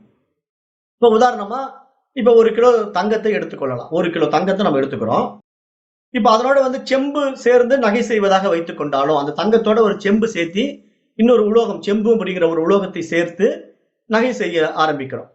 இப்ப நேரடியா தங்கத்துல நகை செய்ய முடியாது. அப்ப தங்கத்தோட செம்பு அப்படிங்கிற ஒரு உலோகத்தை கலக்கும் போதுதான் அந்த உருவம் உண்டாக்க முடியும். வெறும் தங்கத்தை வைத்து உருவத்தை உண்டாக்க முடியாது. அப்படிங்கிற அடிப்படையில இங்க செம்பையும் சேர்த்து கொண்டு 1 கிலோ உலோகங்களை எடுத்துக்கொண்டிருக்கிறோம். அப்ப இந்த 2 பொருட்களும் சேர்ந்து 1 கிலோ தங்கத்தில் அடங்குவதாக நம்ம வைத்துக் கொள்ளலாம். இப்ப அதுல இருந்து நம்ம 20 வகையான நகைகள் செய்யறோம். 1 கிலோ தங்கத்தை எடுத்துக்கிறோம், செம்ப கலந்துக்கிறோம். அதுல 20 வகையான நகைகள் செய்யறோம். அது என்னென்ன மாதிரி நகைகள் செய்யறோம்? ஆரம், செயின், கம்மலு, வளையல் அப்படின்ட்டு விதவிதமா ஒரு 20 வகையான தங்க நகைகள் செய்யப்படுகின்றன. அப்ப தங்க நகைகள் செய்யப்படுவதற்கு முன்பு அங்கு ஒரே 1 கிலோ தங்கம் என்ற ஒரு மூலப்பொருள் மட்டும்தான் இருந்தது. ஆனால் அந்த ஒரு தங்கத்தை நகைகளாக செய்யப்பட்ட பிறகு 20 விதமான ஆபரணங்கள் உருவாக்கப்பட்டன. அப்ப 20 விதமான பொருட்கள் அங்கு வந்து விட்டன. அப்ப இந்த 20 விதமான நகைகளுக்கு 20 விதமான சொற்களும் உண்டாகிவிட்டன, பதமும் உண்டாக்கப்பட்டன. எப்படி வந்துச்சு? இப்ப தங்கம்ங்கிற ஒரே ஒரு வார்த்தை, தங்கம் என்கின்ற ஒரே ஒரு பதார்த்தம் இருந்தது. அதை வைத்துக்கொண்டு 20 விதமாக நம்ம பிரித்து ஆபரணங்கள் செய்கின்ற பொழுது அதை ஆரம்னு சொல்றோம், செயின் சொல்றோம், மோதிரம், வளையல், கம்மல் அப்படின்ட்டு பலவிதமான பெயர்களை அதுக்கு சூட்டுறோம். அப்ப இந்த பலவிதமான பதங்கள் வந்து விட்டன. எங்கிருந்து வந்தது இந்த பலவிதமான பதங்கள்? பதார்த்தமான தங்கம் என்ற ஒன்றிலிருந்து தான் 20 விதமான ஆபரணங்கள் செய்யப்பட்ட உடனே 20 பதார்த்தங்களாக மாறி 20 பதங்களாகவும் மாறிவிட்டன. அப்ப இங்க சிந்தித்து பார்த்தோமேனால் அந்த ஒரே 1 கிலோ அளவும் பெயரும் கொண்ட தங்கம் என்ற ஒரு பதார்த்தம் தற்பொழுது 20 விதமான பெயர்களையும் 20 விதமான உருவங்களையும் கொண்ட ஒரே 1 கிலோ எடையில் இருப்பதை அறிய முடிகின்றது அல்லவா? ஏன்னா ஒரே 1 கிலோ தங்கம் தான், ஒரே ஒரு பதார்த்தம் தான், அதனுடைய பெயரும் ஒரே ஒரு பதம் தான், தங்கம் அப்படிங்கிற ஒரு பதம் தான். ஆனா அதை நம்ம மாறுதலுக்கு உட்படுத்தும் பொழுது 20 விதமான ஆபரணங்களாக மாறி 20 விதமான பெயர்களாக மாறி 20 விதமான உருவங்களாகவும் மாறி நம்மிடத்திலே நடைமுறையில் இருக்கின்றது. ஆனால் இருப்பது என்ன? ஒன்றே ஒன்று, அதுதான் தங்கம். அப்ப இதிலிருந்து நமக்கு என்ன தெரியுது? நிறைய பதார்த்தங்கள் வந்தது போலவும் நிறைய பெயர்கள் இருப்பது போலவும் தெரிகின்றது. ஆனால் உண்மையில் ஒரே ஒரு பதார்த்தமான தங்கம் என்ற ஒரே ஒரு பெயரை கொண்ட ஒன்று மட்டுமே உண்மை என்பதை நாம் தெரிந்து கொள்ள வேண்டும். அப்ப இங்க காரண காரிய நீதிப்படி காரணம் என்ற தங்கத்துடன் எதை சேர்த்தோம் என்று பார்த்தால் சில ரூபங்களையும் சில நாமங்களையும் தான் சேர்த்தோம். இங்க நம்ம செஞ்சிருக்கிற வேலை என்ன? ஒரே ஒரு காரணம் தங்கம் இருக்கிறது, அந்த நீதியில ஒரு காரியம் நடைபெற்றது. அந்த தங்கத்துடன் என்ன பண்ணணும்? 20 ரூபங்களை உண்டாக்கணும், 20 நாமங்களை உண்டாக்கினோம். அப்ப இங்க என்ன புரிந்து கொள்ள வேண்டும்? காரணம் கூட்டல் நாமம் கூட்டல் ரூபம் அப்படிங்கிற 3 விஷயத்தை கூட்டினா அங்க காரியம் வந்துவிடும். அப்ப காரணத்திலிருந்து 2 விஷயங்கள் உண்டாக்கப்படுகின்றன. அந்த காரணம் என்கின்ற ஒரே விஷயத்திலிருந்து நாமமும் ரூபமும் உண்டாக்கப்படுவதனாலே அங்கு காரியம் நடந்து விடுகின்றது. அப்ப அதைத்தான் இங்க ஒரே ஒரு தங்கம் என்கின்ற ஒரு விஷயத்திலிருந்து மோதிரம், கம்மல், செயின் என்று பல உருவங்களும் பெயர்களும் வந்தது போல பிரம்மம் என்ற ஒரு விஷயத்திலிருந்து இந்த உலகம் என்ற இத்தனை விஷயங்களும் உண்டாக்கப்பட்டிருக்கின்றன அப்படிங்கிறது இங்க இந்த சாஸ்திரம் நமக்கு ரொம்ப ஆழமாக சுட்டிக்காட்ட விரும்புது. அப்ப ஒரு பதார்த்தமானது காரியமாக காட்சியளித்துக் கொண்டிருக்கும் பொழுது அங்கு பலவிதமான பதங்கள் உற்பத்தி ஆகின்றன. அதில் பதத்திற்கும் பதார்த்தத்திற்கும் வேறுபாடு கிடையவே கிடையாது. இதை நம்ம நல்லா புரிந்து கொள்ளணும். நாமத்துக்கும் ரூபத்துக்கும் வேறுபாடே கிடையாது. ஒரே ஒரு காரணத்திலிருந்து இத்தனை காரியங்கள் உண்டாக்கப்பட்டிருக்கின்றன. அப்ப நம்முடைய அறியாமை என்னவென்றால் 20 பதார்த்தங்களை பார்த்துவிட்டு 20 பெயர்களையும் அறிந்து கொண்டு அனைத்தும் வேறு வேறு என்று நினைத்துக் கொண்டிருக்கின்றோம். ஏன்னா ஒரே 1 கிலோ தங்கத்திலிருந்து 20 பெயர்களையும் 20 உருவங்களையும் உண்டாக்கி வைத்துவிட்டு அவைகளை வேறு வேறு என்று சொல்லிக் கொண்டிருக்கின்றோம். ஆனா அதனுடைய மூலம் என்ன? தங்கம் மட்டும்தான். அப்ப இருப்பது ஒரே பதார்த்தமான தங்கம் என்ற பெயருடன் கூடிய ஒன்று மட்டுமே இருந்தது. அதனால் பதமும் பதார்த்தமும் நிரூபிக்கப்பட்டு விட்டது. இங்க 2ம் ஒன்று என்பது நிரூபிக்கப்பட்டு விட்டது. அப்ப ஒரு பொருள் காரியமாக காட்சியளித்துக் கொண்டிருந்தாலும் அது வெறும் பெயர்கள் சூட்டப்பட்ட சப்தம் மாத்திரமே என்ற உண்மை இங்கு விளங்கப்படுகிறது. இப்ப நல்லா புரிந்து கொள்ளுங்களேன். இப்போ ஒரே ஒரு பொருள் தங்கம் இருக்கிறது. அந்த தங்கத்தை 20 விதமான உருவத்துல கொண்டு வந்து விட்டு 20 பெயர்களை வைத்துக் கொண்டு 20 விதமான சப்தத்துல நீங்க அதை சொல்லிக்கிட்டு இருக்கிறீங்க. ஆனா அங்க உண்மை என்ன? கம்மல், செயின், ஆரம், மோதிரம், வளையல் அப்படின்னு நீங்க பலவிதமான பெயர்களை அதற்கு சூட்டி பலவிதமான சப்தங்களை உண்டாக்கி கொண்டிருந்தாலும் கூட அந்த காரியமான அத்தனை விஷயங்களும் காரணமான தங்கத்திற்கே ஆதாரம் என்பதை தெரிந்து கொள்ள வேண்டும். தங்கம் இருப்பதினால்தான் இத்தனை விஷயங்களும் இங்க உண்டாகி இத்தனை நாமமும் ரூபங்களும் உண்டாக்கப்பட்டு சப்தமாக நமக்கு அறியப்படுகின்றது. அப்ப அது போல இங்க பிரம்மமும் சப்தமாகத்தான் அறியப்பட்டு கொண்டிருக்கின்றது அப்படிங்கிறது இங்க சாஸ்திரம் சுட்டி காட்டுது. அப்ப அந்த சப்தத்தின் மூலமாக அந்த மூலத்தை நம்ம புரிந்து கொள்ள வேண்டும். இப்ப தங்கத்தின் மூலமாக இப்படி இத்தனை விஷயங்கள் உண்டானதோ அது மாதிரி பிரம்மத்தின் மூலமாக இத்தனை விஷயங்கள் உண்டாகி இருக்கின்றன அப்படிங்கிற அடிப்படை உண்மையை நம்ம மறந்து விடக்கூடாது. இப்ப இதைத்தான் சாந்தோக்கிய உபனிஷத்து அழகா சொல்லும். வாக்சாரம்பணம் விகாரோ நாமதேயம் அப்படின்னு சொல்லுது அழகா சாந்தோக்கிய உபனிஷத்து. அப்ப வார்த்தையினாலே ஒரு அக்ஷரத்தை வைத்துக்கொண்டு, ஒரு பெயரை வைத்துக்கொண்டு, ஒரு உருவத்தை வைத்துக்கொண்டு இந்த உலகம் படைக்கப்பட்டிருக்கின்றது அப்படிங்கிற ஒரு ஆழமான விஷயத்தை நாம் இங்கு உணர்ந்து கொள்ள வேண்டும். அப்ப எப்படி இந்த உலகம் படைக்கப்பட்டிருக்கின்றது அப்படின்னு பார்த்தோம்னா, நம்ம மனம்தான் இத்தனையும் நாம ரூபங்களை சூட்டி கொண்டிருக்கின்றது. ஒரு விஷயத்தை வச்சுக்கிட்டு பூதாகரமாக மாற்றுவது எது அப்படின்னு பார்த்தா இந்த மனசு தான். இந்த மனம் என்ன பண்ணுதுன்னா ஒவ்வொரு புது புது பெயரை சூட்டி கொண்டு, ஒரு புது புது பெயர்களை கண்டுபிடித்துக் கொண்டு அதை உலகத்திலே நடைமுறையில கொண்டு வந்து இத்தனை விதமான படைப்புகளாக பார்த்து கொண்டிருக்கின்றது. ஆனால் இத்தனை படைப்புக்கும் ஆதாரமாக, அந்த மனதிலிருந்து படைக்கப்பட்ட அத்தனை விஷயங்களுக்கும் ஆதாரமாக எது இருக்கின்றது அப்படின்னு பார்த்தா அந்த அறிவு இருக்கின்றது. அந்த அறிவு இருப்பதினால்தான் இத்தனை விஷயங்களும் படைக்கப்பட்டிருக்கின்றது அப்படிங்கிறத நம்ம புரிந்து கொள்ள வேண்டும். ஏன்னா இப்ப நம்ம நடைமுறையில இந்த உலக வாழ்க்கையில பார்க்கின்ற ஒவ்வொரு பொருள்களும் ஒவ்வொரு பதார்த்தமும் எப்படி வந்தது? நம்முடைய அறிவினாலே தானே வந்தது. நாம் தானே அதை ஒவ்வொன்றும் கண்டுபிடிக்கிறோம். இப்ப ஒரு உலோகத்தை எடுக்கிறோம், இதை தங்கம் அப்படின்னு ஒரு பெயர் வைக்கிறோம். இன்னொரு உலோகத்தை எடுக்கிறோம், அது இரும்புன்னு ஒரு பெயர் வைக்கிறோம். இன்னொரு உலோகத்தை பூமியிலிருந்து எடுக்கிறோம், அதுக்கு செம்புன்னு பெயர் வைக்கிறோம். அப்ப இது மாதிரி ஒவ்வொரு விதமான நிறங்களையும் பொருள்களையும் வைத்துக்கொண்டு ஒவ்வொரு விதமான நாமத்தையும் ரூபத்தையும் சூட்டி பார்க்கிறோம். அப்புறம் அந்த உலோகத்தை வைத்துக்கொண்டு அதில் பலவிதமான பொருட்கள் செய்கிறோம். அண்டா குண்டாங்கிறோம். அப்புறம் ஒரு களிமண்ணை எடுத்துக்கொள்கிறோம், அதுல பானையை பண்றோம், டம்ளரை பண்றோம், தட்டை பண்றோம். அதுல பலவிதமான உபகரணங்களை உண்டாக்கி கொண்டு விதவிதமாக நம்ம பெயரையும் நாமத்தையும் உருவத்தையும் உண்டாக்கி கொண்டிருக்கின்றோம். அப்ப அப்படிப்பட்ட இந்த பிரபஞ்சம் நம்முடைய மனதிலும் நம்முடைய எண்ணத்திலும் எழுந்து எழுச்சி அடைந்து ஏராளமான நாம ரூபங்களாக பரிணமித்து காணப்படுகின்றன. அப்ப இத்தனை நாம ரூபங்களும் யாரிடத்திலிருந்து வெளிவந்தது அப்படின்னு பார்த்தா நம்மிடத்திலிருந்து தான் வெளிப்பட்டிருக்கின்றது. அப்ப நாம் இருப்பதினால்தான் இந்த பிரபஞ்சம் என்ற ஒன்று இருக்கின்றது. நாம் இல்லை என்றால் இந்த பிரபஞ்சம் என்பது இல்லை அப்படிங்கிறதையும் நம்ம இங்க நல்லா புரிந்து கொள்ள வேண்டும். ஏன்னா இத்தனையும் நானே உண்டாக்கி கொண்டிருக்கின்றேன். அப்ப நான் இருப்பதினால்தான் இந்த பிரபஞ்சம் இருக்கிறது. அதையும் நம்ம நல்லாக புரிந்து கொள்ள வேண்டும்.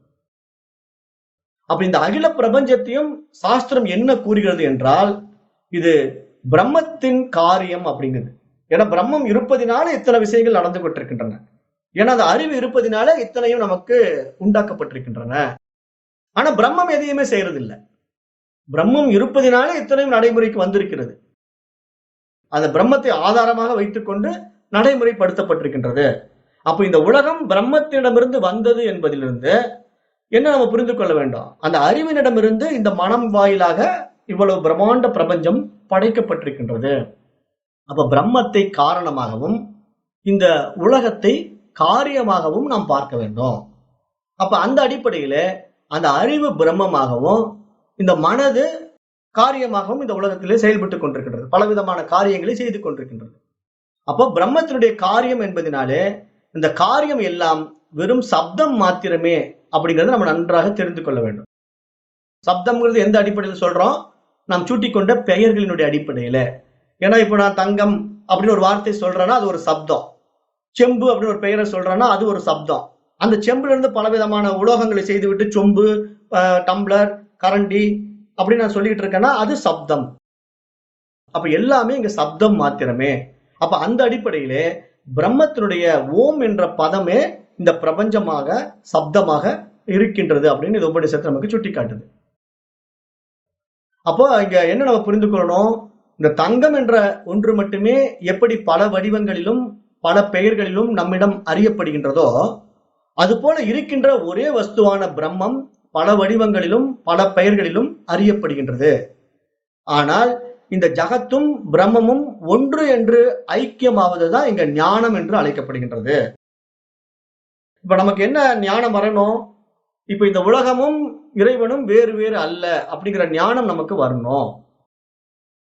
அப்ப இந்த ஜகத்தில் உள்ள ஜீவனும் பிரம்மமும் ஒன்று என்பதிலும் நமக்கு சந்தேகம் இருக்கக்கூடாது. ஏன்னா இங்க எல்லாமே ஒன்றுதான். அந்த இறைவன் இருப்பதினால்தான் இங்க எல்லாமே இருந்து கொண்டிருக்கின்றன. அந்த அறிவு இருப்பதினால்தான் இங்க அனைத்தும் பிரகாசித்துக் கொண்டிருக்கின்றது. அப்போ இந்த பத பிரபஞ்சத்தையும் எடுத்துக்கொண்டு கவனித்தோம் என்றால், ஒரு தங்கத்தை வைத்துக்கொண்டு விதவிதமான நகைகள், அது ஒரு களிமண்ணை வைத்துக்கொண்டு விதவிதமான மண்பாண்டங்கள் என்று வடிவமைத்து அவைகளுக்கு நாம் என்ன பண்றோம்? ஒரு ரூபத்தையும் ஒரு பெயரையும் கொடுத்து விடுகின்றோம். இப்படி விதவிதமான பத பிரபஞ்சத்திற்கு உபாதான காரணம் எது அப்படின்னு பார்த்தா, அது ஆ என்ற அகாரம். அதுதான் உபாதான காரணம் அப்படின்னு இங்க உபனிஷத் சுட்டி காட்டுது. அப்ப இந்த ஆ என்ற சொல்லில் இருந்தே விதவிதமான சொற்கள் உண்டாகின்றன என்ற இலக்கணப்படியும் இங்கு சுட்டி காட்டப்படுகின்றது. எப்படி இப்ப ஒரு வார்த்தையை நீங்க கையாளணும்னு வச்சுக்கீங்களேன், அது முதல்ல நீங்க வாயை திறக்காம கையாளவே முடியாது. இப்ப முதல்ல நீங்க ஆ அப்படின்னு ஒரு வாயை திறந்தீங்கன்னா தான் அதுக்கு ஒரு பெயரே கொடுக்க முடியும், ஒரு நாமத்தையே சூட்ட முடியும். அப்ப இங்க அகரம் என்ற ஒரு வார்த்தை தான் உபாதான காரணமாக இந்த உலகம் தோன்றுவதற்கான ஒரு சப்தமாகவும் இருக்கின்றது. இதை அழகா திருவள்ளுவ பெருந்தகை நமக்கு உபதேசிக்கிறார். எப்படி கொடுக்கிறார் அப்படின்னா, அகர முதல எழுத்தெல்லாம் ஆதி பகவன் முதற்றே உலகு. திருக்குறள்ல திருவள்ளுவர் பெருந்தகை அழகா எடுத்து சொல்றார். அப்ப இங்க ஆ என்ற ஒரு வார்த்தை, ஒரு ஒற்றை சொல்லில் இருந்துதான் இந்த இத்தனை நாமங்களும் சூட்டப்படுகின்றன. அப்ப எந்த ஒரு பேரை வேணா எடுத்துக்கங்களேன். நீங்க ராமசாமின்னா ரா அப்படின்னு ஒரு வார்த்தை நீங்க உச்சரிச்சீங்கனாலே அங்க ஆ அப்படிங்கிற ஒரு வார்த்தை வந்துடும். சண்முகம் அப்படின்னு ஒரு வார்த்தையை உச்சரிச்சீங்கனாலே சா அப்படிங்கிற ஒரு வார்த்தை ஆவை அடிப்படையாக வைத்துக் கொண்டுதான் வரும். அப்ப எந்த ஒரு வார்த்தையும் ஆங்கிற ஒரு வார்த்தையில் இல்லாம அங்க தொடங்கவே முடியாது. அவ பொதுவாக வாயை திறந்து வார்த்தைகளை உச்சரிக்க தொடங்க வேண்டுமானால் அது ஆ என்று ஆரம்பித்து அந்த வாயை மூடி வார்த்தையை முடிக்க வேண்டுமானால் இம் என்ற சப்தத்துடன் மட்டுமே ஒரு சொல்லை முடிக்க முடியும். அப்ப நம்ம நிறைய வார்த்தைகளை கையாளலாம். வணக்கம், வந்தனம், வந்தே மாதரம் அப்படின்னு நீங்க எந்த ஒரு வார்த்தை வேணா எடுத்துக்கல, வா அப்படின்னு எதை எடுத்தாலும் அதுல ஆ இருக்குது. அப்ப இந்த சொல்லின் தொடக்கமாக ஆ என்ற அக்ஷரமும் முடிவாக இம் என்ற அக்ஷரமும், இந்த இரண்டிற்கும் இடையில் உச்சரிக்கப்படுகின்ற பெரும்பாலான சொற்கள் ஊ என்ற அக்ஷரமாகவும் தான் நடைமுறையில் உச்சரிக்கப்படுகின்றன. அப்போ இங்க ஆ ஊ எம் என்ற இந்த மூன்று அக்ஷரங்களும் சேர்ந்து ஓம் என்ற அக்ஷரம் நமக்கு கிடைக்கின்றது. அப்ப ஆ ஊ இம் அப்படிங்கிற இந்த மூன்றும் சேர்ந்ததுதான் ஓம்காரம். அப்ப இந்த ஆ ஊ எம் என்ற மூன்றும் சேர்ந்ததுதான் இந்த உலகம். எல்லா நாமங்களும் இந்த மூன்றுலயே அடங்கிடுது. நீங்க என்ன பெயர் வேணா கூப்பிட்டு பாருங்களேன், யாரை எந்த பெயர்ல வேணா சொல்லி பாருங்களேன், இந்த மூன்று அச்சரத்துக்குள்ள அடங்கிடும். அப்போ அனைத்து பத பிரபஞ்சத்திற்கும் உபாதான காரணம் ஓம் என்ற சப்தம் ஒன்றே. அப்ப இங்க ஓம் என்றாலும் பத பிரபஞ்சம் என்றாலும் ஒன்றே. அப்ப பத பிரபஞ்சமும் பதார்த்த பிரபஞ்சமும் ஒன்றே. அப்போ ஓம் என்றாலும் பதார்த்த பிரபஞ்சம் என்றாலும் பத பிரபஞ்சம் என்றாலும் ஒன்றே அப்படின்னு எங்க ஆதிசங்கரர் நமக்கு ரொம்ப ஆழமாக இதை நிரூபிக்கின்றார். அப்ப அவருடைய விஷயம் என்ன இங்க சொல்ல வர்றார் அப்படின்னா, ஓம் விசாரம் செய்தாலும் பதார்த்த பிரபஞ்சம் விசாரம் செய்தாலும் இரண்டும் ஒன்றுதான் அப்படிங்கிற ஒரு விளக்கம் நமக்கு இங்க இதிலிருந்து புரிய வருகின்றது. அப்ப இங்க முகவுரை அப்படிங்கிற ஒரு விஷயத்தை நம்ம எடுத்து பார்க்கும் பொழுது மிக ஒரு விஷயத்தை இங்க ரொம்ப எளிமைப்படுத்தி மகான்கள் நமக்கு சுட்டி காட்டுறாங்க. அப்ப இந்த நாமமும் ரூபமும் எப்படி படைக்கப்பட்டிருக்கின்றன, அந்த படைப்பினுடைய சாராம்சம் என்ன, அப்ப இந்த காரண காரியம் தத்துவம் என்பது எப்படி அப்படிங்கிற நிறைய விஷயங்களை இப்ப நம்ம புரிந்து கொண்டிருக்கின்றோம். அப்போ ஒரு காரணம் இல்லாமல் ஒரு காரியம் இல்லை அப்படிங்கறத நம்ம ரொம்ப தெளிவாகவும் இங்கு இருக்க வேண்டும். அப்ப அந்த அடிப்படையில இந்த உபநிஷத்தினுடைய இந்த முகவுரை பகுதி இத்துடன் நிறைவு செய்துவிட்டு இப்ப நம்ம முதல் மந்திரத்துக்கு போகலாம். மாண்டூக்கிய உபநிஷத்தினுடைய முதல் மந்திரம். ஓம் இத்யேத அக்ஷரமிதம் சர்வம் தஸ்யோப வியாக்கியானம் பூதம் பவத் பவிஷ்யதிதி சர்வ ஓங்கார ஏவ சாங்கிய திரிகாலதீதம் ததப்யோங்கார ஏவ அப்படின்னு இந்த மந்திரம் சொல்லுது.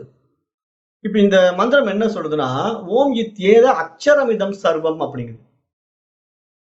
இப்ப இந்த ஓம் என்ற அச்சரம் தான் எல்லாமாக இருக்கின்றது அப்படின்னு இந்த உபனிஷத்தினுடைய முதல் மந்திரமே நமக்கு சுட்டி காட்டுகின்றது. அதான் இந்த முதல் ஸ்லோகத்தின் வாயிலாக ஓம் என்ற பிரணவ மந்திரம் விளக்கப்படுகின்றன. அதாவது எழுத்தையும் சொல்லையும் பேச்சையும் வடமொழியில அக்ஷரம் என்று சொல்லப்படுகின்றது. சரம் என்றால் அழிவது என்று பொருள். சமஸ்கிருதத்துல சரம் அப்படிங்கிற ஒரு வார்த்தைக்கு என்ன தமிழ் மீனிங் அப்படின்னு பாத்தீங்கன்னா, அழிவது, அழிந்து போவது அப்படின்னு பொருள். அந்த சரம்ங்கிற வார்த்தைக்கு முன்னாடி அப்படிங்கிற ஒரு வார்த்தையை தூக்கி போட்டுட்டோம்னா அதோட ஆப்போசிட் வேர்டா சமஸ்கிருதம் கையாளும். அப்போ சரத்துக்கு முன்னாடி ஆவை போட்டா அக்ஷரமாகும். அப்ப அக்ஷரம் என்றால் அங்கு அழியாதது அப்படின்னு நம்ம பொருள் புரிந்து கொள்ள வேண்டும். அப்ப இங்க அக்ஷரம் என்றால் அழியாதது, அழிக்க முடியாதது அப்படிங்கிறது நம்ம நன்றாக தெரிந்து கொள்ள வேண்டும். அந்த அடிப்படையில இங்க ஓம் என்ற அக்ஷரம் அதுதான் இங்க சாஸ்திரம் நமக்கு சுட்டி காட்டுது. இப்ப ஏன் அப்படி சொல்ல வருது அப்படின்னா, இங்க படைக்கப்பட்ட உருவங்கள் அழியலாம், அதாவது பதார்த்தங்கள் அழியலாம், ஆனால் பதம் அழிந்து விடாது. அதை நம்ம நன்றாக புரிந்து கொள்ள வேண்டும். ஏன்னா நம்ம ஆரம்பத்திலே என்ன சொன்னோம், இங்க எல்லாமே சப்தம் தான், சப்த வடிவமாகத்தான் இருக்கிறது இந்த பிரபஞ்சமே அப்படின்னு பார்த்துட்டோம். எப்படி சப்த வடிவமாக இருக்கிறதுன்னு பார்த்தோம். வாயை திறந்தா ஆங்கிற வார்த்தையே ஒரு சப்தம் தான். அப்ப இந்த உலகத்துல நீங்க எந்த ஒரு பெயரை குறிப்பிட்டு அழைப்பதாக இருந்தாலும் அங்க சப்தம் இல்லாம இந்த உலகத்துல ஒரு பெயரையும் நீங்க அழைக்க முடியாது. அப்ப நீங்க ஒரு வாயை திறந்து ஒரு பெயரை உச்சரிக்க வேண்டும் என்றால் அங்க சப்தம் இருக்கணும். சப்தம் இருந்தா அதுக்கு உண்டான ஒரு உருவம் இருக்கணும். அப்ப இங்க பதமும் பதார்த்தமும் நாமமும் நாமியும் ஒன்று சேர்ந்ததுதான் இந்த உலகம். அப்ப அந்த அடிப்படையில படைக்கப்பட்ட பொருள்கள் அழியலாம், பதார்த்தங்கள் அழியலாம், ஆனா பதம் அழியாது, அக்ஷரம் அழியாது. ஏனென்றால் அது சப்தம் அப்படின்னு நம்ம புரிந்து கொள்ள வேண்டும். அதாவது மனிதன் அழிந்து விடலாம், ஆனால் அவனது சொல் அழிவதில்லை. நடைமுறையில பாக்குறோமே, இப்ப நிறைய பேர் பாத்தீங்கன்னா அப்படி இப்படின்னு சாபம் கொடுத்துட்டு செத்துருப்பாங்க, அல்லது அப்படி இப்படி நிறைய விஷயங்களை சொல்லிட்டு செத்துருப்பாங்க. ஆனா அவங்க இருக்க மாட்டாங்க. ஆனா அவங்க சொன்ன வார்த்தை நம்ம இடத்துல இருந்து கொண்டுதான் இருக்கிறது. அவன் அப்படி சொல்லிட்டானே, இவன் இப்படி செஞ்சுட்டானே அப்படின்னு எதையாவது ஒண்ணு சொல்லிட்டு தான் இருக்கிறோம். இது நல்ல விஷயமானாலும் சரி, கெட்ட விஷயமானாலும் சரி, அந்த வார்த்தை நம்முடைய ஞாபகத்திலிருந்து நீங்குவதில்லை. ஆனா அந்த ஆள் நீங்கி போயிடலாம், ஆள் இல்லாமல் போயிடுவான். அப்ப இங்க ஒரு பதார்த்தம் அழிந்து விட்டாலும் பதம் அழிவதில்லை. அப்ப அந்த அடிப்படையில இங்க அக்ஷரத்தை, ஓம்காரத்தை பிரதானமாக இந்த உபனிஷத் பேசுது. ஏன்னா இந்த அக்ஷரம் அழிக்க முடியாதது அப்படின்னு இந்த உபநிஷத்துல நமக்கு பேசுது. அப்போ ஒரு மொழி அழிந்தாலும் ஒவ்வொரு மொழியிலும் உள்ள சொற்கள் அழிவதில்லை. அப்ப அந்த சொல் என்பது அக்ஷரம் அழிவற்றது என்று ஆகிறது. எனவே ஓம் எனும் அழிவற்ற அக்ஷரம் என்று இந்த மாண்டூக்கிய உபநிஷத்து தொடங்குது. இது எல்லாமே அதுவாகத்தான் இருக்கிறது. சர்வமிதம் ஓம் அப்படின்னு நீங்க சொல்லுது இந்த ஓம்கார மந்திரத்துல. அப்போ இது எல்லாமே என்ற வார்த்தையிலிருந்து இப்ப நம்மளால அறிய முடிந்த அல்லது அறிய முடியாத எல்லாமே அப்படின்னு இங்க பொருள் விளங்குது. அப்ப அது எல்லாமே ஓம்காரம் தான், எல்லாமே ஓம் தான் என்று சொன்ன பிறகு நமக்கு இந்த தெளிவு நமக்கு கிடைச்சிடுது. அப்ப எப்படி பார்க்கணும், சென்றவை, இருப்பவை, வருபவை என்று எல்லாம் ஓங்காரமே. அது இன்னும் எப்படி புரிந்து கொள்ளலாம், நடந்தது, நடந்து கொண்டிருப்பது, இனி நடக்கப் போவது என எல்லாமே ஓங்காரம் தான் அப்படின்னு ஆழமாக இங்கு அழுத்தி சொல்கிறது இந்த உபனிஷத்து. இப்ப நம்ம இந்த உலக படைப்புல விஞ்ஞானிகள் என்ன சொல்றாங்க, பெருவெடிப்பு நிகழ்வினாலே இந்த உலகம் படைக்கப்பட்டது அப்படின்னு அவங்க சொல்றாங்க. அது விஞ்ஞானிகளுடைய கூற்று. காரணம் என்ன, அவர்கள் புறத்திலே உலகத்தை பார்த்து கொண்டிருக்கின்றார்கள். ஆனா நம்முடைய மெய்ஞானிகள் என்ன சொல்றாங்க, இந்த உலகம் என்பது நம்மால் தான் படைக்கப்பட்டிருக்கின்றது, நம்முடைய மனம்தான் இந்த உலகத்தை படைத்துக் கொண்டிருக்கின்றது அப்படின்னு நம்முடைய மெய்ஞானிகள் சொல்றாங்க. இப்ப நம்ம நடைமுறையில பார்க்கும்போது நமக்குடைய அனுபவத்துல எப்படி இருக்குது, இப்ப இந்த உலகம் என்ற ஒரு விஷயம் நம்முடைய நடைமுறையிலேயே 3 விஷயங்கள்ல 3 விதமாக நம்ம நடைமுறையில பார்க்கிறோம். அதுதான் விழிப்பு, கனவு, ஆள் உறக்கம் அப்படிங்கிற விஷயத்தை நம்ம நேற்று மேலோட்டமா பார்த்தோம். அதுல விழிப்பு நிலையிலே நான் காணுகின்ற உலகம் கனவு நிலையிலே இல்லை, கனவு நிலையிலே நான் காணுகின்ற உலகம் விழிப்பு நிலையிலே இல்லை. அப்ப இந்த கனவும் நனவும் சேர்ந்த இந்த உலகம் உறக்க நிலையிலே இல்லை. அப்ப இந்த உலகம் என்ற ஒரு விஷயம் எப்பொழுதெல்லாம் மனம் செயல்பட்டு கொண்டிருக்கின்றதோ அப்பொழுதெல்லாம் இருக்கின்றது. எப்பொழுதெல்லாம் மனம் செயல்படவில்லையோ, மனம் இல்லையோ, அப்பொழுது இந்த உலகம் இல்லாமல் போகின்றது. அப்ப யாருக்கெல்லாம் இந்த உலகம் இல்லாமல் போகும்னா, மனம் இல்லாமல் போனால் உலகம் இல்லாமல் போகும், மனம் இருந்தால் இந்த உலகம் இருக்கும். அப்ப அந்த அடிப்படையில நம்முடைய மெய்ஞானிகள் இந்த உலகம் உண்டாவதற்கு நம்முடைய மனம்தான் காரணம் என்று சொல்கிறார்கள். ஆனால் விஞ்ஞானிகள் பெருவெடிப்பு நிகழ்ந்து அந்த பிக் பேங் தியரி மூலமாக இந்த உலகம் படைக்கப்பட்டது அப்படின்னு விஞ்ஞானிகள் சொல்கிறார்கள். அப்ப இங்க எப்படி பார்த்தாலும் சரி, இந்த உலகம் என்பது மாறுதலை அடைந்து கொண்டே இருக்கிறது. அப்ப அண்டம் இனியும் மாறிக்கொண்டே இருக்கும், மாறிக்கொண்டே தான் போகின்றது. விஞ்ஞான கூற்றும் அப்படித்தானே இருக்கிறது. நிறைய விஷயங்கள் இந்த புறத்திலே மாறிக்கொண்டே இருக்கின்றது. அப்ப அந்த மாற்றம் நம்முடைய அகத்திலேயும் இருக்கின்றது. நாமும் உலகத்தை மாற்றிக்கொண்டே தான் இருக்கிறோம். ஏன்னா நம்முடைய கனவு உலகமும் மாறிக்கொண்டே இருக்கின்றது, நனவு உலகமும் மாறிக்கொண்டே இருக்கின்றது. நம்முடைய நடைமுறையிலேயே நாளுக்கு நாள் உலகத்திலே எத்தனையோ மாற்றங்களை சந்தித்துக் கொண்டே இருக்கின்றோம். அனுதினமும் ஒவ்வொரு வினாடியிலும் இந்த உலகம் மாறிக்கொண்டே இருக்கின்றது. அப்ப எப்படி பார்த்தாலும் இந்த உலகம் என்பது மாறிக்கொண்டே இருப்பது. அப்ப இந்த மாற்றம் ஆகிய நடந்தது, நடந்து கொண்டிருப்பது, நடக்கப் போவது எல்லாமே அந்த ஓம்காரத்தின் மூலம் தான் அப்படின்னு இங்க சாஸ்திரம் சுட்டிக்காட்டுது. அப்ப மேலும் இதை நம்ம என்ன புரிந்து கொள்ளணும் அப்படின்னா, இந்த ஓம் என்ற ஒற்றை சொல் அது எப்படிப்பட்டது, அது எந்த மாதிரி அதனுடைய விஷயங்களை நம்ம அறிந்து கொள்ள முடியும் அப்படின்னு ரொம்ப ஆராய்ச்சி பண்ணி இந்த ஸ்லோகத்தை பார்த்தோம்னா, அதை பற்றி அடுத்த மந்திரம் இன்னும் தெளிவுபடுத்துது. அதை பற்றிய விளக்கம் அடுத்த ஸ்லோகத்திலே இருக்கிறது. அதற்கு முன்ன முக்காலத்திற்கும் அப்பாற்பட்டவை, அதாவது சென்றவை, கடந்து போனவை என்று பழசும், அதாவது பழைய விஷயங்கள், இறந்த காலம், இப்பொழுது நடந்து கொண்டிருக்கின்ற நிகழ்காலம், இனி வரப்போகின்ற எதிர்காலம் என்ற 3 காலங்களுக்கும் அப்பாற்பட்டது இந்த ஓம்காரம் அப்படிங்கிறதையும் இங்க சுட்டி காட்டுது. அந்த அடிப்படையில் இப்ப நம்ம உலகியலோட விஷயங்களை பார்த்தோம் அப்படின்னா, இப்ப இந்த உலகியல் வானவெளியில ஒரு நட்சத்திரம் இருக்குது, ஒரு விண்மீன் இருக்கிறது. இப்ப சயின்ஸ் என்ன சொல்லுது, அதுக்கு வந்து பிராக்சிமா சென்டாரி அப்படின்னு ஒரு பேர் வச்சிருக்கு. அந்த நட்சத்திரத்துக்கு வந்து பிராக்சிமா சென்டாரி அப்படின்னு ஒரு நேம் இருக்கு. இது நமது பூமியிலிருந்து 4.25 ஒளி ஆண்டுகள் தூரத்திலே இருக்கிறது. இப்ப இந்த நட்சத்திரம் நம்ம பூமியிலிருந்து பார்க்கும்போது ஒளி ஆண்டுகள் கணக்கில் எடுத்துக்கிட்டா 4.25 ஒளி ஆண்டுகள் தூரத்துல இருக்கிறது. இப்ப 4.25 ஒளி ஆண்டுகள் அப்படின்னா அது பல ஆயிரக்கணக்கான ஆண்டுகள். அப்ப அந்த 4.25 ஒளி ஆண்டுகளுக்கு முன்னாடி இருப்பத அந்த பிராக்சிமா சென்டாரி அப்படிங்கிற ஒரு நட்சத்திரத்தை இப்ப நான் தொலைநோக்கி மூலமா பாக்குறேன்னு வச்சுக்கீங்களேன். நான் இங்க பூமியில் இருந்து கொண்டு நான் ஒரு தொலைநோக்கி கருவியை வைத்துக் கொண்டு அந்த நட்சத்திரத்தை ஆராய்ச்சி பண்ணலாம்னு சொல்லிட்டு நான் பாக்குறேன். அப்படி பார்த்தா பல ஆயிரக்கணக்கான ஆண்டுகளுக்கு முன்னாடி இருந்த அந்த நட்சத்திரம் இப்பொழுது நான் பார்த்து கொண்டிருக்கின்றேன். இப்ப நான் எதை பார்த்து கொண்டிருக்கின்றேன்? உண்மையிலேயே இறந்த காலத்தை பார்த்து கொண்டிருக்கின்றேன். இப்ப நான் இப்போது இருக்கிறேன், ஆனா அந்த நட்சத்திரத்தை வந்து 4.25 ஆண்டுகளுக்கு ஒளி ஆண்டுகளுக்கு முன்னாடி இருக்கிற நட்சத்திரத்தை இப்ப பார்த்து கொண்டிருக்கின்றேன் என்றால் இறந்த காலத்தை தான் நான் இப்பொழுது பார்த்து கொண்டிருக்கின்றேன். அப்போ நம்மிடத்திலே இந்த பூமியில் இருந்து வானவெளியிலே, விண்வெளி மண்டலங்களிலே பல 100,000 ஒளி ஆண்டுகள் தூரத்திலே அந்த நட்சத்திரம் இருக்கிறது. அப்போ நாம் பழைய காலத்தில் இருந்த ஒன்றைத்தான் இப்போது நாம் பார்த்து கொண்டிருக்கின்றோம். அப்ப அது மாதிரியே இந்த பிரபஞ்சத்துல மேலும் சில விஷயங்கள் எடுத்துக்கோங்களேன். பிளாக் ஹோல், கருந்துளை அப்படின்னு ஒரு விஷயத்தை பத்தி பேசுறாங்க விஞ்ஞானிகள். அப்ப அந்த கருந்துளை என்ன பண்ணுது? காலத்தையே வளைத்து விட்டது அப்படிங்கிறாங்க விஞ்ஞானிகள். அங்க கால தேசமே இல்லை அப்படிங்கிறாங்க. அப்ப இந்த கூற்று, அவர்கள் சொல்லக்கூடிய இந்த விஷயம் முக்காலத்திற்கும் அப்பாற்பட்ட கடந்த ஒன்று நிகழக்கூடும், நிகழ்ந்து கொண்டிருக்கின்றது என்பதை நமக்கு புரிய வைக்கின்றது. அப்ப சயின்ஸ் இங்க என்ன ப்ரூவ் பண்ணுதோ அதை நம்முடைய சாஸ்திரம், மெய்ஞானிகள் ஏற்கனவே ப்ரூவ் பண்ணிட்டாங்க. இங்க மைண்டினுடைய சேஷ்டை தான் இத்தனையும் அப்படிங்கிறத நம்முடைய மகான்கள் ஏற்கனவே தெளிவுபடுத்தி விட்டார்கள். ஏன்னா நம்முடைய இயக்கம் எல்லாம் இந்த நிகழ்காலத்துல இல்ல, எல்லாமே இறந்த காலத்துல இருக்குது, இல்லைன்னா எதிர்காலத்துல இருக்குது. நிகழ்காலத்துல நாம் இருப்பதே கிடையாது. அப்ப அதைத்தான் இங்க சுட்டி காட்டுது உபநிஷத்தெல்லாம்.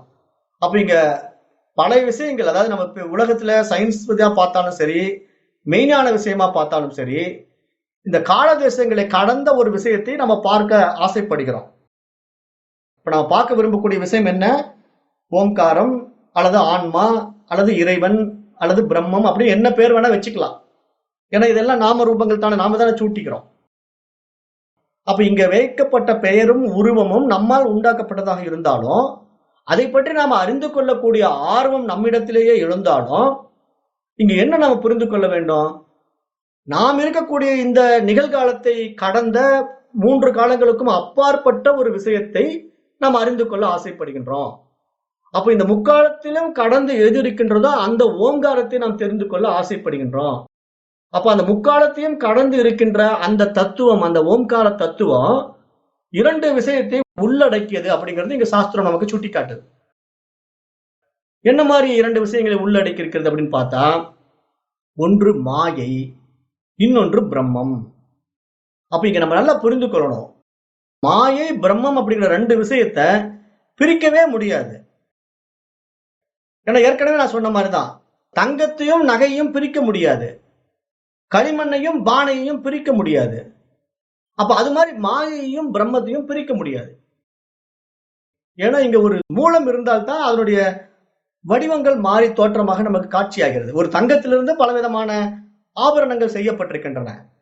ஆனால் அந்த ஆபரணமான தங்க நகைகளையோ தங்கத்தையோ பிரித்து விட முடியாது. அது போல இங்கு பிரம்மமும் மாயையும் பிரிக்க முடியாது.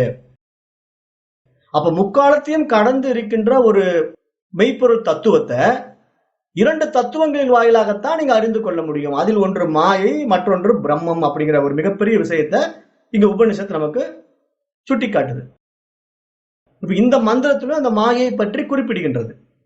அப்ப எப்படி மாயை முக்காலத்தையும் கடந்தது அப்படின்னு பார்த்தா, காலதேசமே இந்த மாயையிலிருந்து தான் வருகின்றது அப்படின்னு இங்க சாஸ்திரம் சொல்லுது. இப்ப நம்ம உண்டாக்கி கொண்டிருக்கின்ற இந்த காலதேசமே மாயையிலிருந்து தான் வந்திருக்கின்றது. அப்ப மாயையிலிருந்து தோன்றிய காலம் மற்றும் தேசத்தை கடந்து நம்ம ஒரு விஷயத்தை பார்க்கணும். ஏன்னா பிரம்மம்ங்கிற ஒரு விஷயம் காலதேசங்களுக்கு அப்பாற்பட்டது, முக்காலத்துக்கும் அப்பாற்பட்டது. அப்போ எது மாயையிலிருந்து தோன்றியதோ அது காரணத்தை ஒன்றும் செய்ய முடியாது. அதாவது மாயையிலிருந்து தோன்றிய காலத்தை கடந்து இந்த மாயையானதே இருக்கிறது. ஆகவே காலம் என்று கூறினால் அது மாயையிலிருந்து வந்தது என்று புலனாகின்றது. ஆகவே மாயா தத்துவம் காலத்தை கடந்தது என்பதும் அறிய முடிகின்றது. அப்ப இந்த மாயை தனித்து செயல்பட முடியுமான்னா தனித்து செயல்பட முடியாது. காரணம், அது ஈஸ்வரனுடன் சேர்ந்தது. ஏன்னா இங்க மாயை என்பதும் ஈஸ்வரன் தான். அப்ப மாயை என்பதும் ஈஸ்வரன் என்பதும் ஒன்று என்பதனாலே அந்த ஈஸ்வரனும் ஓங்காரம் தான் என்பது இங்க உறுதி செய்யப்படுகின்றது. அப்ப இதெல்லாம் நம்ம விரிவா பார்க்க போறோம். ஏன்னா இந்த ஓம்கார மந்திரம் மிகப்பெரிய விஷயங்களை நமக்கு உபதேசிக்க போகிறது. இந்த உபநிஷத்து ஒவ்வொரு படிநிலையா நம்மளை உயர்த்தி கொண்டு போக போகிறது, மனதினுடைய பரிமாணத்தை உயர்த்தி கொண்டு போக போகிறது. அப்ப அந்த அடிப்படையிலே இங்க இரண்டாக பிரிக்கப்பட்டிருக்கின்ற இந்த பிரம்மத்துடைய தத்துவம் எப்படி இருக்கிறது? மாயை பிரம்மம் என்று இரண்டாக பிரிக்கப்பட்டுள்ளது. அப்ப இந்த உலகத்தை வேறு ஒரு கோணத்தில் கூட இரண்டாக பிரிக்கலாம். அது எப்படி பிரிக்கலாம் அப்படின்னு பார்த்தா, காரிய பிரபஞ்சம், இன்னொன்று காரண பிரபஞ்சம் அப்படின்னு இரண்டாக பிரிக்க முடியும். அப்ப இத காரிய பிரபஞ்சம் என்றால் வெளித்தோற்றத்திற்கு வந்த இந்த உலகம், காரண பிரபஞ்சம் என்றால் இதற்கு காரணமாக இருக்கின்ற மாயா தத்துவம்.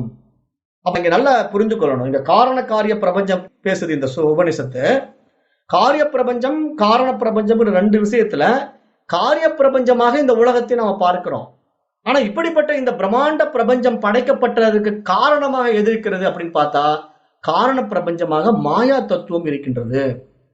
அப்போ காரிய பிரபஞ்சமும் காரண பிரபஞ்சமும் இரண்டும் ஓங்காரம் தான். அப்ப இதில் மாயை என்றாலும் காரண பிரபஞ்சம் என்றாலும் ஒன்றுதான். ஆகவே ஓம் என்றால் காரிய பிரபஞ்சத்தையும் காரண பிரபஞ்சத்தையும் குறிக்கும் தத்துவமாகும் அப்படின்னு இந்த உபனிஷத்து சுட்டி காட்டுது. அப்போ அனைத்து பதார்த்தங்களும் ஒரு பதத்திற்குள் கொண்டு வந்து அந்த பதத்திற்கு மூலம் ஓங்காரம் என்று இங்கு அறிவுறுத்தப்படுகின்றது. அப்ப ஆகவே ஓங்காரமே எல்லாமாக இருக்கின்றது. அதுதான் இந்த மந்திரம் நமக்கு முதல்ல சுட்டி காட்டுது. ஓம் இத்தேத அக்ஷரமிதம் சர்வம் அப்படின்னு முதல் லைனே அதான் சொல்லுது. இந்த அக்ஷரம், ஓம் என்ற அக்ஷரம் தான் சர்வமுமாக இருக்கின்றது, எல்லாமாகவும் இருக்கின்றது அப்படின்னு நீங்க சொல்லுது. அப்ப இதை பற்றி இன்னும் விரிவாக இதே உபனிஷத்து 8வது மந்திரத்துல நமக்கு சொல்ல போகுது. அது போக போக பார்க்க போறோம். அப்ப அந்த அடிப்படையில இந்த முதல் மந்திரம் எல்லாமே ஓம்காரம் தான், சர்வம் இதம் அத்தனையும் இந்த ஓம்காரம் தான் அப்படின்னு நிரூபிக்குது. அப்போ மீண்டும் இந்த ஓம்காரத்தினுடைய அடுத்த விஷயங்கள் எல்லாம் 2வது சூத்திரத்திலிருந்து இன்னும் விரிவாக நம்ம பார்க்க போகிறோம். இப்ப இன்றைய நேரம் கருதி நான் இந்த வகுப்பை இந்த 1வது மந்திரத்தோட நிறைவு செய்கின்றேன். அப்ப இந்த மாண்டூக்கிய உபனிஷதம் என்ற இந்த உபனிஷத்திலே இப்ப நம்ம முதல் மந்திரம் பார்த்து முடிச்சிருக்கின்றோம். இப்ப அந்த மந்திரம் என்ன சொல்லுது? ஓம் இத்தேத அக்ஷரமிதம் சர்வம் தஸ்யோ பவ்யாக்ஞானம் பூதம் பவத் பவிஷ்யதிதி சர்வம் ஓங்கார ஏவ யத்யான்ய த்ரிகாலாதீதம் தத ஓங்கார ஏவ. அப்ப இங்க ஓங்காரம் மட்டுமே இருக்கின்றது. அந்த ஓங்காரம் என்கின்ற அக்ஷரமே சர்வமுமாக இருக்கிறது. அப்ப இந்த அக்ஷரம்ங்கிற வார்த்தை எப்படி வந்தது, இந்த காரண காரிய பிரபஞ்சத்தினுடைய விஷயம் என்ன அப்படிங்கிறதெல்லாம் ஆழமாக இப்ப நம்ம புரிந்து கொண்டிருக்கிறோம். இப்ப இந்த விஷயத்தை மீண்டும் மீண்டும் கேட்டீங்கன்னா இன்னும் தெளிவாகும். ஏன்னா இது வந்து ஒரே ஒரு டைம் கேட்டுட்டா புரிஞ்சிடுமான்னா அப்படி புரியாது. ஏன்னா அதெல்லாம் ரொம்ப ஆழமான உட்பொருளை கொண்ட விஷயங்களாக இருப்பதனால, இந்த உபநிஷத்து என்ன நமக்கு அறிவுறுத்த வருகின்றது, என்ன சொல்ல வருது அப்படிங்கிறத திருப்பி திருப்பி நம்ம கேட்கும்போது தான் மனசு அதை உள்வாங்கி புரிந்து கொள்ள முடியும். அப்ப அதனால இந்த சப்ஜெக்டை மீண்டும் கேளுங்க. அந்த அடிப்படையில் தான் ரெக்கார்டிங் கொடுக்கப்படுது. வெறும் கிளாஸோட நம்ம போயிடலாம். வர்றவங்க மட்டும் கேட்டுட்டு போகட்டும்னு நினைக்க கூடாது. வந்தவங்களும் திருப்பி திருப்பி கேட்டு அதை தெளிவாகணுங்கிறதுனால ரெக்கார்டிங் கொடுக்குறோம். அதனால அதையும் கேட்டு பயனடையுங்க. மீண்டும் நாளைய வகுப்பிலே இந்த மாண்டூக்கிய உபநிஷத்தினுடைய 2வது மந்திரத்திலிருந்து பார்க்கலாம். இன்றைய வகுப்பை இத்துடன் நிறைவு செய்கின்றேன். நன்றி. ஓம் தத்சத்.